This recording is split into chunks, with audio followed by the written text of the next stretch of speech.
네, 오늘은 마가복음 14장 17절에서 21절 말씀을 중심으로 은혜를 거절한 자라는 제목으로 하나님의 말씀을 함께 나누도록 하겠습니다. 자, 오늘 우리가 본문을 중심으로 나누게 될 인물은 예수님의 제자 중 한 명이었던 가룟 유다입니다. 자, 사실 가룟 유다에 대해서 자세하게 설교를 하는 일은 좀 적은 것 같아요. 왜 그럴까요?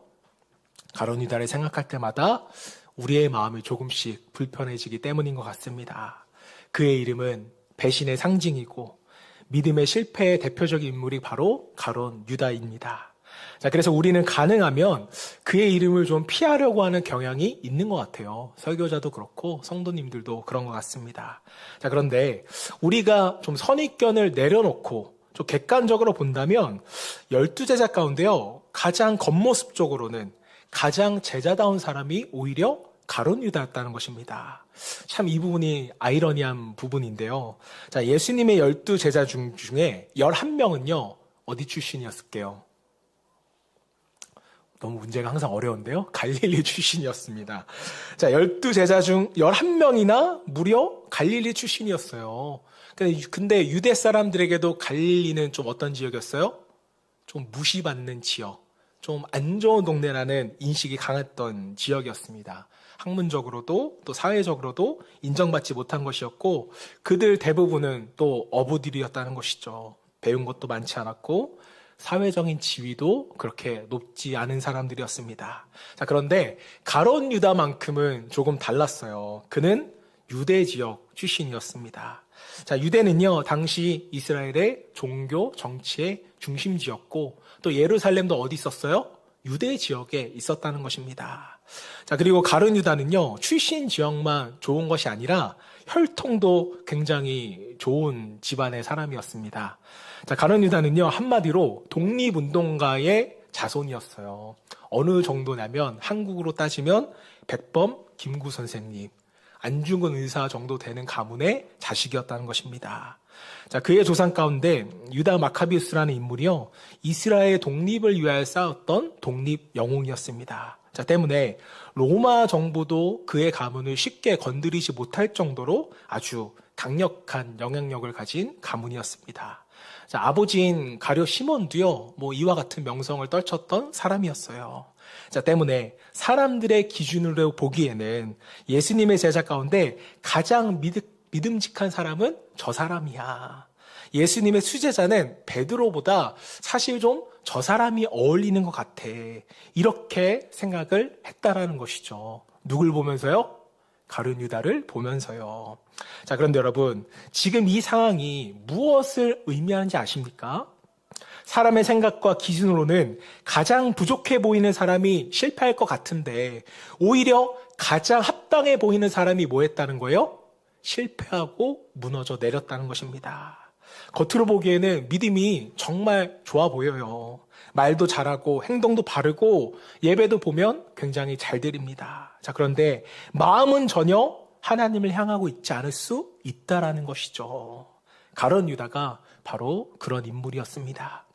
자, 가룟 유다가 예수님의 제자가 된 이유는요, 물론 예수님의 부르심도 있었겠지만 가룟 유다 또한 예수님에 대한 기대가 있었기 때문에 그 제자로 부르심에 응답을 한 것이었습니다. 자, 예수님은요, 로마 정부를 무너뜨릴 수 있는, 그래서 이스라엘을 다스릴 새로운 왕이 되실 분이라고 가룟 유다는 생각했기 때문에 그래서 기꺼이 예수님을 따라 나섰던 것이었습니다. 자, 그런데 시간이 지나면서요, 유다는 점점 예수님께 실망을 하기 시작하는 거예요. 자, 왜냐하면 예수님은요, 로마 정부에 반대하는 것처럼 보이지도 않았고요, 또 정치적인 혁명 또한 일으키려고 하시는 모습이 전혀 없었다는 겁니다. 자, 그렇다면 유다의 마음은 도대체 언제 변했던 것일까? 그 시점을 살펴보면요, 자, 예수님은 오병이어의 기적에서 자신의 하늘에서 내려온 산떡임을 증거하시면서 제자들과 무리들에게 이런 말씀을 전하셨습니다. 요한복음 6장 53절, 인자의 살을 먹지 아니하고 인자의 피를 마시지 아니하면 너희 속에 생명이 없느니라. 자, 예수님은 지금 너희가 내 살을 먹어야 돼. 너희가 내 피를 마셔야 돼. 아니면 너희는 나와 관계없는 사람들이야. 이렇게 말씀을 하시니까 따르던 그 수많은 사람들이 예수님을 향해서 불평을 하기 시작합니다.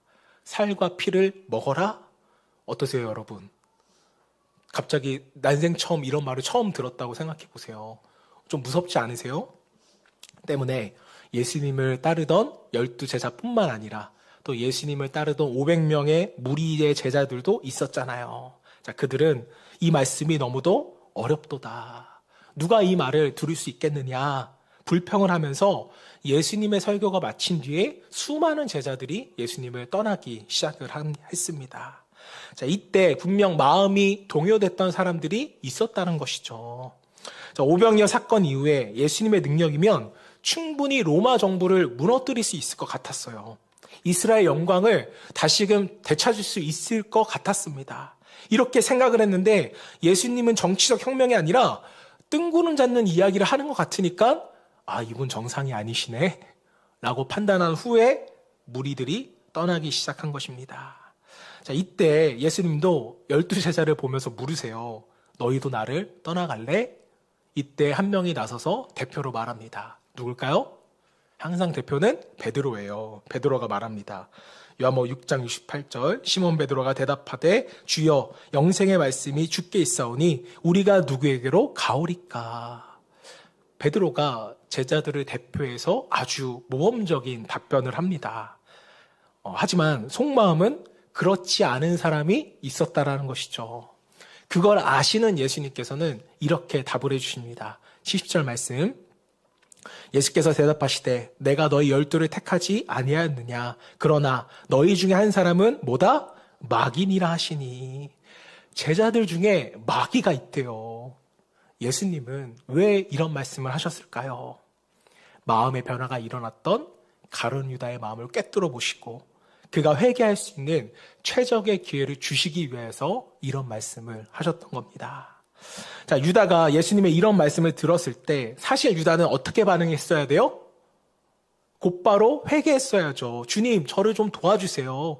제가 지금 주님에 대한 믿음과 확신을 잃어가고 있습니다. 주님, 저를 좀 붙잡아 주세요. 이렇게 하는 게 맞아요. 자, 그런데 유다는 그렇게 하지 않았습니다.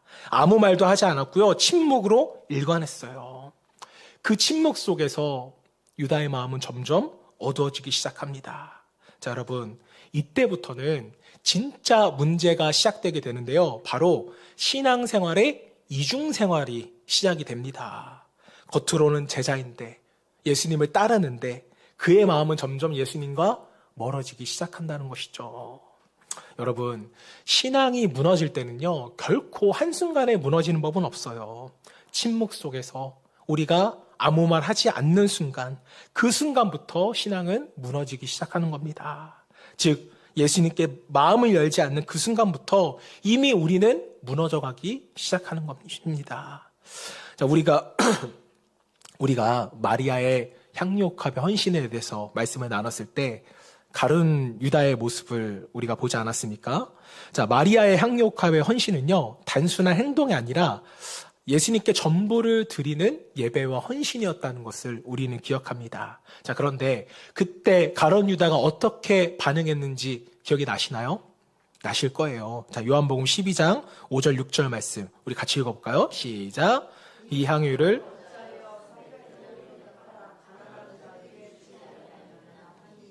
이렇게 말함은 가난한 자의 생각함이 아니요 그는 도둑이라 동계를 맞고 거기에 넣는 것을 훔쳐 가미노라.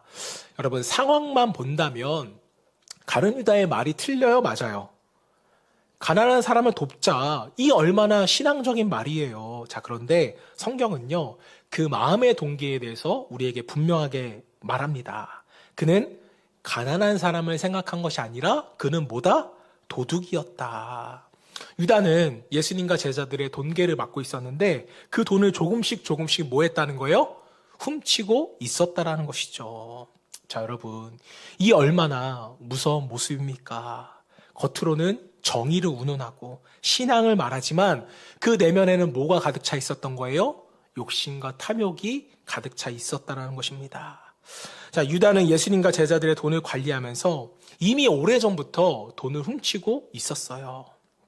그 와중에 300데나리온이나 되는 향유가 예수님께 부어지는 것을 보니까 유다는 이것을 참을 수가 없었던 것입니다. 왜 그럴까요? 그 300데나리온을 자기가 가질 수도 있다라고 생각했기 때문이었죠. 하지만 자신의 속마음을 그대로 드러낼 수는 없으니까 신앙적인 말로 포장을 하는 거예요. 가난한 사람을 돕는 것이 낫지 않느냐. 하지만 누구만큼은 속지 않으세요? 예수님만큼은 속지를 않으세요. 자, 여러분, 겉모습으로는 사람을 속일 수 있을까요, 없을까요? 속일 수 있어요. 앞에선 그럴싸한 모습과 말로서 사람들을 속인다는 것은 결코 어려운 일이 아닙니다. 여러분, 저처럼 착해 보이고 멀쩡한 사람이 나타나서 여러분들을 속인다고 한번 생각해 보세요. 속으실 것 같아요? 안 속으실 것 같아요? 100% 속아요. 저희 아내가 속아서 결혼했잖아요, 저랑. 네. 이 부분에서 굉장히 심하게 웃으시는데 왜 웃으시는 걸까? 네. 자, 예수님은 향유옥합을 깨뜨리는 마리아의 예배를 받으셨습니다. 자, 그리고 이 예배를 비난하는 제자들을 뭐 하셨어요? 책망하셨어요.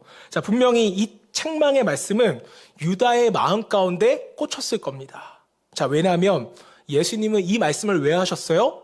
유다의 위선을 드러내기 위하여서 한마디로 타겟팅해서 하신 말씀이었잖아요. 하지만 유다는 이때도 돌이키지를 않는 거예요. 그리고 이 이후에 대제사장들을 찾아가서 예수님을 넘기는 일에 대해서 흥정을 하게 됩니다. 가룟 유다가 예수님을 얼마에 팔았죠? 은 30이었습니다. 은 30은 제가 계산해 보니까 120데나리온 정도가 됩니다. 그러니까 1데나리온이 하루치 일당이니까 4개월치 일당을 받고 가룟 유다가 예수님을 판 것이죠. 300데나리온의 향유를 비난했던 유다가 120데나리온밖에 안 되는 돈으로서 예수님을 팔아버린 겁니다. 자, 여러분, 이것이 바로 탐욕의 무서운 결과라는 거예요. 자, 물질에 대한 욕심은요, 단순한 욕심으로 끝나는 것이 아니라 예수님과도 바꿔질 수 있는 것이구나. 우리는 이것을 항상 기억해야 합니다. 가룟 유다에게는 분명 몇 번의 기회가 있었어요. 유월절 만찬의 자리에서도 예수님은 제자들의 발을 하나하나씩 씻기셨잖아요. 그리고 가룟 유다의 발도 분명 씻겨주셨습니다. 저는 이 장면을 보면 볼수록 너무 마음이 아프더라고요. 예수님은 알고 계셨어요. 유다가 자신을 배신할 것이라는 걸 알고 있었지만 그를 만찬에 초대한 것도 모자라서 그의 발을 씻겨주는 겁니다. 이것은 예수님이 유다를 끝까지 사랑하셨다는 증거죠. 이때라도 유다는요, 돌이킬 수가 있었습니다. 예수님이 너희 중에 한 사람은 마귀니라 이미 말씀하셨잖아요. 다른 제자들은 몰랐지만 유다 자신만큼은 이 말씀이 나를 향한 말씀이구나 라는 것을 알았을 겁니다. 자, 그런데도 유다는 침묵해요. 아무 말 하지 않습니다. 마침내 예수님은 말씀하시죠. 마가복음 14장 18절 말씀, 너희에게 이르노니 너희 중에 한 사람 곧 나와 함께 먹는 자가 나를 팔리라. 이때 제자들이 놀라면서 누구냐고 묻습니다. 자, 마가복음에서는요, 나와 함께 그릇에 손을 넣는 자가 그다 라고 표현했지만 요한복음을 보시면 아예 드러내고 말해요. 요한복음 13장 26절, 내가 떡 한 조각을 적셔다 주는 자가 그니라 하시고, 그리고 떡을 적셔서 유다에게 직접 주셨는데, 자, 이것은요, 유다를 책망하기 위하여서 주셨던 것일까요? 아니에요. 유다에게 예수님께서 마지막으로 주시는 기회이자 사랑의 표현이었습니다. 그러나 유다는 어색한 모습으로 예수님의 그 크신 사랑 앞에서도 침묵을 선택합니다. 자, 예수님은요, 유다에게 내가 하는 일을 속히 하라 말씀하셨고요. 유다는 바로 그 자리를 떠나 군대를 이끌고 다시 예수님과 제자들을 찾아갑니다. 자, 그리고는 예수님께 이렇게 말하고 행동을 하는데요. 본문 45절, 예수께 나와 랍비어하고 입 맞추니. 왜 입을 맞췄을까요? 사랑의 표현일까요? 아니에요. 군인들에게 예수가 누구인지 알려주는 사인이 바로 입맞춤이었습니다. 그리고 예수님은 드디어 군인들에게 잡혀가게 됩니다. 자, 다른 복음서를 보시면 예수님을 판 유다의 마음속에 사탄이 들어왔다고 이야기를 합니다. 즉, 처음부터 사탄이 들어와 있던 것은 아니었어요. 예수님의 뜻보다 유다의 욕심이 더 컸고 예수님의 말씀을 더 이상 받지 않으려고 하자 그 사이에 사탄이 들어와 가룟 유다의 마음을 휘저었다는 겁니다. 자, 처음부터 유다가 예수님을 팔려고 했던 것은 분명히 아니죠. 예수님이 부르셨을 때 내가 예수님을 팔아야지, 그래서 제자가 되어야지, 이렇게 생각한 것은 결코 아니었습니다. 하지만 욕심이 커지고 사탄이 들어와 그 마음을 더 크게 휘젓자 또 말씀을 듣지 않는 그에게는 더 이상 사탄의 공격을 방어할 수 있는 능력이 없었습니다. 결국 기회는 놓치게 되었고 예수님을 팔고 또 정신을 차려보니 자기가 한 일이 보이기 시작했습니다. 자, 유다는 죄책을 가지고 자기가 받은 은 30을 성전에 던지고 그리고 목을 메어 자살하고 맙니다. 여러분, 이것이 예수님의 제자 가룟 유다의 이야기의 전부입니다. 참 가슴 아픈 제자가 가룟 유다죠. 적어도 겉으로 볼 때는 예수님의 제자로서 가장 훌륭한 제자가 될 만한 자격을 갖췄던 사람인데 결국 실패한 인생, 허무한 인생으로서 그의 생을 마감하게 됩니다. 자, 혹 많은 분들이 이 가룟 유다의 배신을 보면서 예수님께서 십자가를 지셔야만 했기 때문에 이 배신은 예정된 것이고 그렇게 해야만 하게끔 만드신 거 아닌가. 좀 쉽게 말해서 가룟 유다는 이용당한 것이 아닌가. 좀 불쌍하다. 이렇게 생각하시는 분들도 굉장히 많더라고요. 자, 하지만 본문 21절 말씀을 보세요. 이렇게 기록되어 있습니다. 인자는 자기에 대하여 기록된 대로 가거니와. 이게 무슨 의미일까요? 주님은 가룟 유다가 팔지 않아도 십자가에 매달리시는 분이셨어요. 예수님은 십자가를 지시기 위해서 이 땅에 오셨습니다. 이것은 계획된 일이었기 때문에 유다가 아니어도 얼마든지 다른 방법으로도 십자가를 지시게 되어 있었다는 거예요. 자, 때문에 예수님은 가룟 유다에 대해서 이렇게 말합니다. 21절 후반부 말씀 우리 같이 읽어볼게요. 시작. 인자를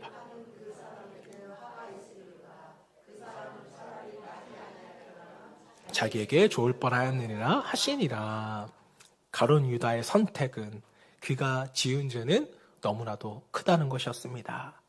자, 사랑하는 여러분, 사복음서는요 가룟 유다에 대해서 우리에게 꽤나 많은 분량으로서 또 자세하게 설명을 합니다. 왜 그럴까요? 그 이유는 우리가 가룟 유다와 동떨어진 사람이 아니기 때문에 그렇습니다. 그는 훌륭한 가문의 사람이었고 예수님의 12제자 중에 한 명이었습니다.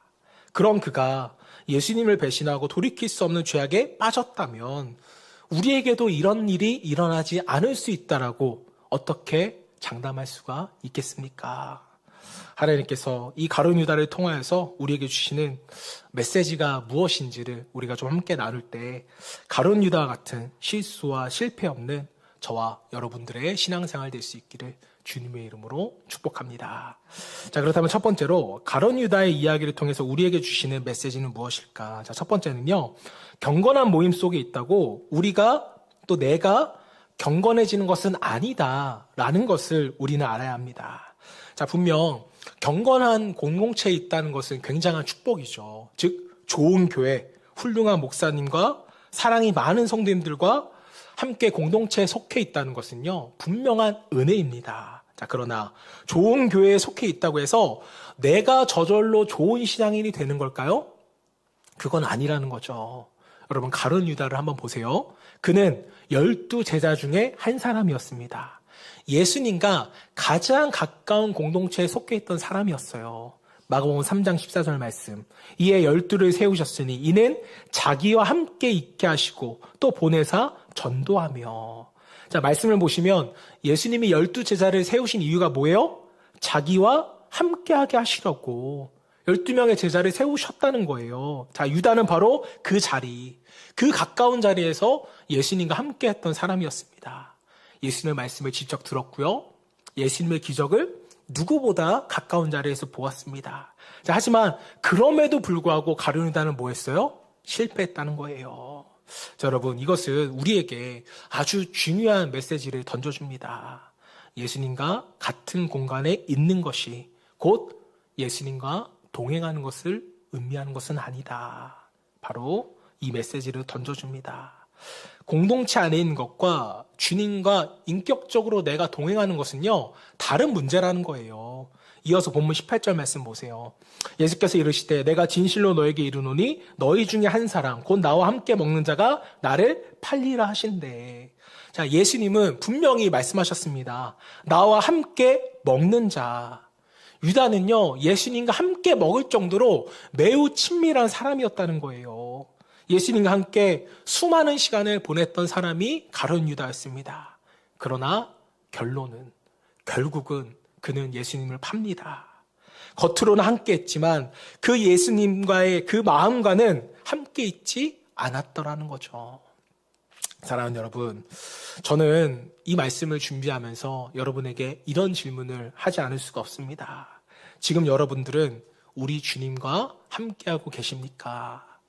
신앙은 단순히 우리가 공동체에 속해 있다고 해서 또 정해진 시간에 예배 드리고 있다고 해서 우리의 신앙이 결코 유지되는 것은 아닙니다. 신앙은 개인적인 결단과 개인적인 만남을 통하여서 신앙은 유지되는 것입니다. 예수님께서도 이 부분을 이전에도 분명하게 말씀하셨어요. 마가복음 4장 18절 19절 말씀, 땅에 떨어진 씨 비유인데요. 함께 읽어볼까요? 시작. 또 어떤 이는 가시떨기에 뿌려진 자니 이들은 말씀을 듣기는 하되 세상의 염려와 재물의 유혹과 기타 욕심이 들어와 말씀을 막아 결실하지 못하게 하는 자요. 자, 여기서 중요한 것은요, 말씀을 뭐하되? 듣기는 하되. 말씀을 들어요. 말씀을 모르는 것은 아니죠. 자, 그러나 마음이 세상의 다른 곳에 가 있기 때문에 뭘 맺지 못하는 거예요? 열매를 맺지 못하는 거예요. 가룟 유다가 바로 그런 사람이었습니다. 그는 말씀을 들었어요. 듣기는 했지만 말씀을 마음에 두지는 않았다는 것입니다. 유다 마음에는 예수님보다 더 중요한 것이 있었는데 바로 자신의 기대였고 자신의 욕심이 있었다는 것입니다. 특히 물질에 대한 욕심이 강했었죠. 자, 여러분, 영적인 성장은 단순히 말씀을 듣는 것으로 이루어지지 않아요. 그럼 어떻게 성장할까요? 그 다음 구절에 예수님께서 우리에게 말씀하셨습니다. 20절 말씀 시작. 좋은 땅에 뿌려졌다는 것은 곧 말씀을 듣고 받아 결실하는 자니. 여기서 중요한 것은요, 듣는 것에서 끝나는 것이 아니라 뭐 하는 거예요? 내가 받는 거예요. 가룟 유다는 말씀을 듣는 자였습니다. 그러나 받아들이지는 않았다는 겁니다.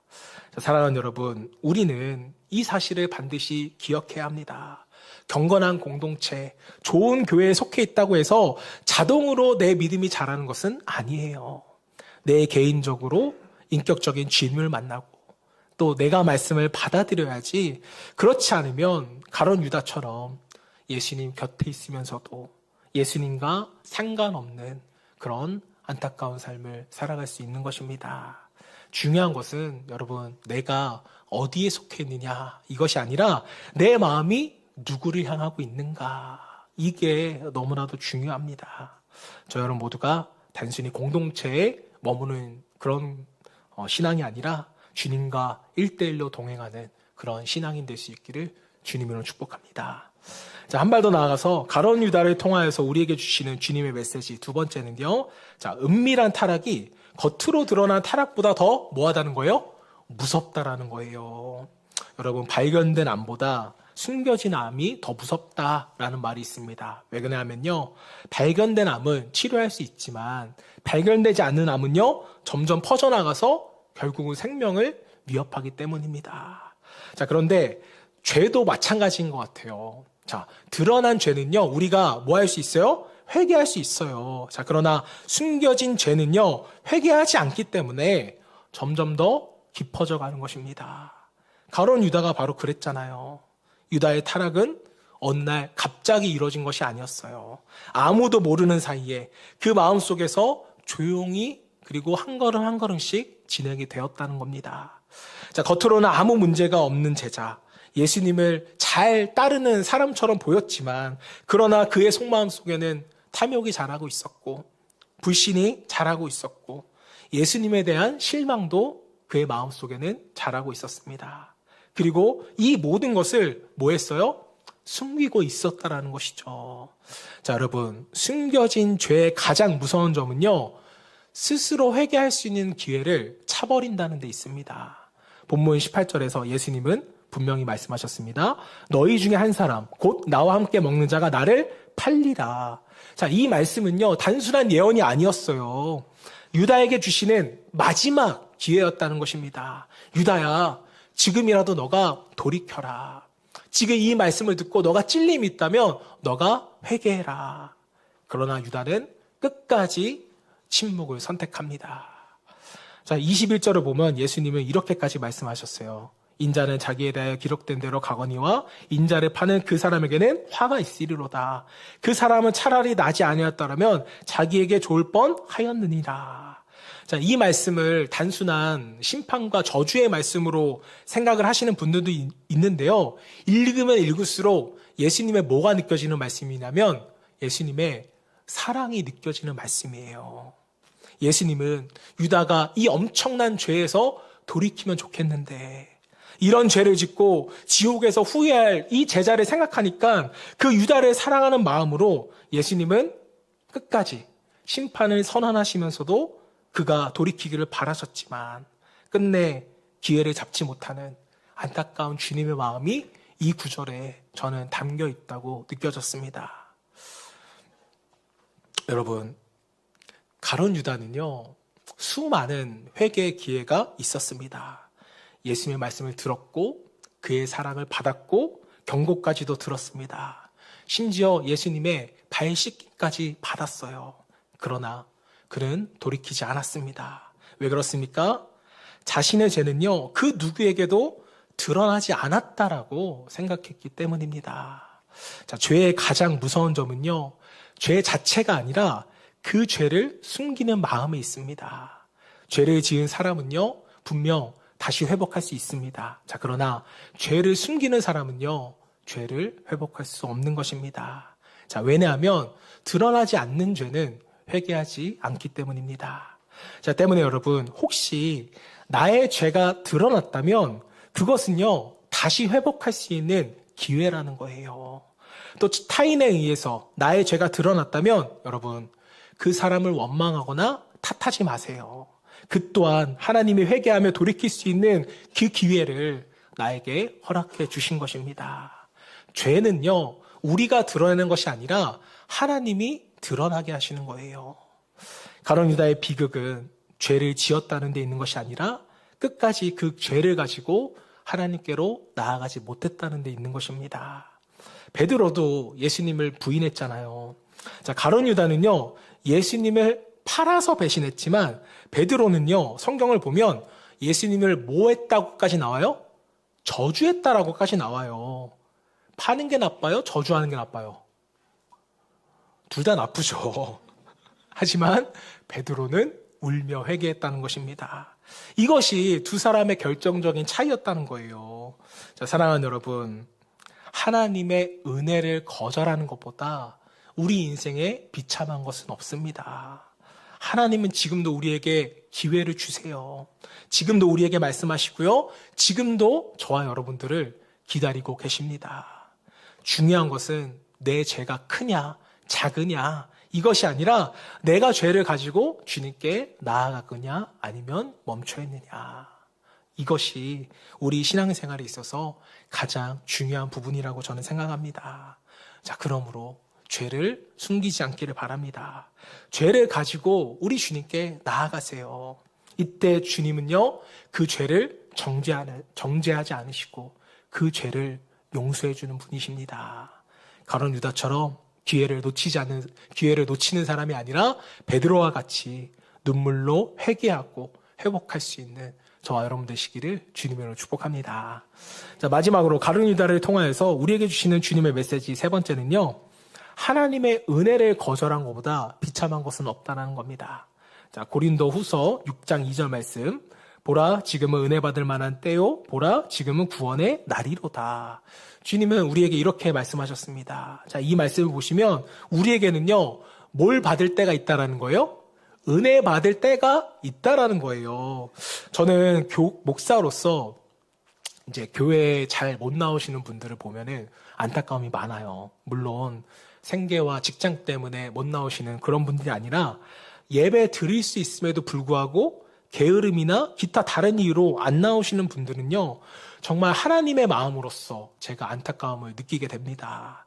자, 이런 분들을 만나보면 대부분이 오랜 시간 교회를 다녔지만 구원의 확신이라는 것이 있을까 없을까요?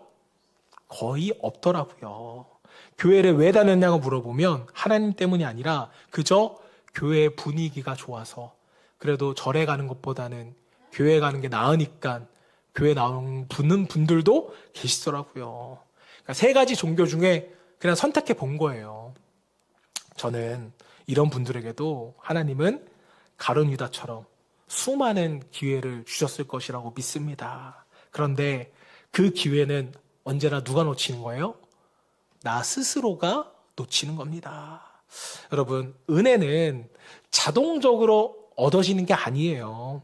교회에 속해 있다고 저절로 은혜 받는 것도 아닙니다. 자, 하나님은 하나님의 때에 우리에게 가장 알맞은 때에 우리를 부르세요. 그리고 말씀하시고 깨닫게 해주십니다. 이 순간이 바로 은혜의 순간이고 기회의 순간인데 우리는 이때 뭘로써 반응해야 되는 거예요? 믿음으로써 반응해야 된다는 거예요. 다시 말하면 은혜 받을 만한 때에 은혜 받으셔야지 그 기회를 흘려보내시고 아유, 다음 주에 가면 은혜 받을 수 있겠지. 10년 뒤에는 내가 믿고 있겠지. 20년 뒤에는 교회 다니겠지. 라고 생각한다면 택도 없는 소리입니다. 다른 사람의 이야기를 여러분 할 필요가 없죠. 우리의 인생을 돌아보세요. 은혜 받을 때에 은혜 받아서 우리가 이 자리에 있는 거 아니겠습니까? 하나님께서 특별하게 은혜를 부어주시는 순간이 있었고 드러나지 않는 죄들을 드러내시면서 우리에게 돌이킬 수 있는 기회를 주셨던 그때가 있었잖아요. 만약 제가 그 은혜를 거절하고 그 음성을 외면했다면 여러분 그것보다 더 슬프고 더 최악의 인생은 없다라고 저는 믿습니다. 왜 그렇습니까? 이 세상에서 아무리 성공하고 아무리 많은 것을 손에 쥔다고 해도 하나님의 은혜를 거절한 인생보다 이 세상에 불쌍한 인생은 없어요. 여러분 한번 여러분들이 100억, 200억을 소유했다고 생각해 보세요. 생각만 해도 벌써 좋죠.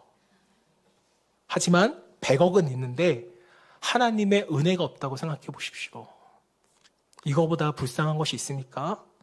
우리의 자녀들이 서울대를 들어갔어요. 상상해 보세요. 아이의 상상이 안 되세요? 조금 낮춰드려요? 연고대에 들어갔다고 생각해 보세요. 좋아요, 안 좋아요? 행복하죠. 우리 아들이, 우리 딸이 대기업에 취직했다고 생각해 보세요. 너무 좋죠. 그런데 우리 자녀 가운데 하나님의 은혜가 없다고 생각해 보십시오. 100억이 있든 서울대에 들어갔던 이것보다 불쌍한 인생은 없습니다. 사랑하는 여러분, 하나님께서 지금 우리에게 은혜 주실 때 그 은혜를 붙잡을 수 있기를 바랍니다. 그 음성에 응답하시기를 바라요. 하나님의 은혜를 거절한 인생보다 비참하고 불쌍한 인생은 없습니다.